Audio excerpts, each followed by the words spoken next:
Hi, I'm Susan Riles with Glen Visual Arts, and we are here today with Gregor Turk. And I want to welcome Gregor to Glen Visual Arts. He is an Atlanta-based artist who we are very delighted to have in our gallery here. So welcome, Gregor. I just want to say how delighted we are to have you here.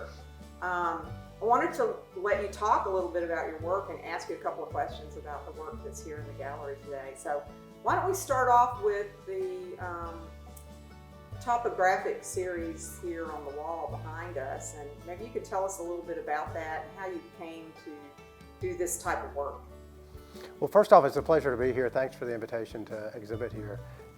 So this is an installation of actually a mix of several series that I've done in the past, but the most recent is called Choke 2, and it's named after choke points. So choke points are where geography constricts around the world, so straits and isthmuses. And so I thought it was a good parallel to bring in with Brunswick Harbor and how the harbor is such an integral part of this community. And so I put the Brunswick Harbor here at the very center of it, and then it actually is laid out geographically, so headed towards the west and then towards the east over my shoulder. And so you have places like Panama Canal, you have Malacca, which is between Strait of, next to Singapore, Strait of Hormuz, and then behind me you've got like Suez Canal, Dover Strait, Strait of Gibraltar. So just kind of thinking about where ships go from here, what are the critical points in shipping where it all kind of gets constricted, how much oil goes through there, different ships that are going through, things like that. And then I paired it with this installation here. This one's called Containment, and I made this piece before the incident that happened in the harbor recently with the roll-on, roll-off. What's the name of the ship? Golden Ray. The Golden Ray. I should remember that by now, but the Golden Ray. And so normally this ship is upright, but for St. Simon's I decided to turn it on its side. But appropriate right now.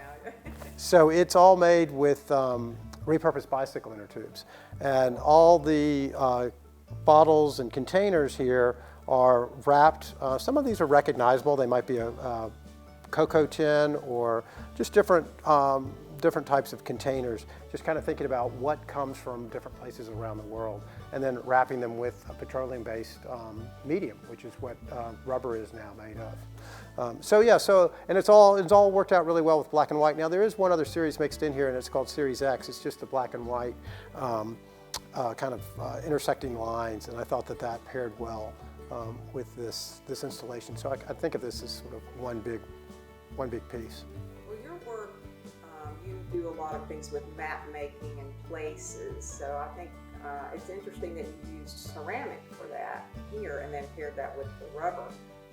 Tell me a little bit about the maps that you've done of the Sea Island and St. Simon's Island that are rubbings from local markers, I believe. Yeah, that's correct. Right. So, I've been coming here for over 50 years. Started coming in the single digits as a kid, and always exploring the island. And so, even later in life, exploring the historical markers and plaques. And those plaques are put up by someone, by an institution. And just like mapping, that comes with an agenda. And so I'm trying to pull the agenda out of those plaques and markers. Some are very subtle, some are intentional, but they all come with an agenda. So that text gets transferred, and I just, some people go to cemeteries and do it. They'll put it on a grave marker and make a rubbing. I'm doing the same thing, but it needs to be positive text. The text needs to be raised. And so I tape up, in this case, either a topographic map or a silkscreen print that I've made, and figure out where I want it positioned, tape it, and then I rub it. And I use usually 2 or 3 different colors and blend those colors directly on the piece of paper. And so build that up. It's all based hierarchically, so you've got the biggest word needs to be the most important thing, and then smaller down. And you get some really great phrases that I gravitate towards and put those on the map. Yeah, that makes for a really nice mix of text, topography, and I like the way that you mix that with your work. So is there anything else you would want to fill us in on about? Well, you started talking about the different materials, so the clay and the rubber. Yeah. And the clay, to me, that's my background, is very much about place. And, I've always been interested in mapping and how mapping, your sense of giving directions is very different than mine. Your landmarks are not my landmarks. Right. And I love that in how people do give directions. And so to me, the clay is very much about place, and the rubber is more about mobility, about in-betweenness, transit. And so since it is bicycle inner tubes, and it's more flexible, I like how they contrast each other, the white and the black. And so a lot of the recent work has really been just black and white. Yeah.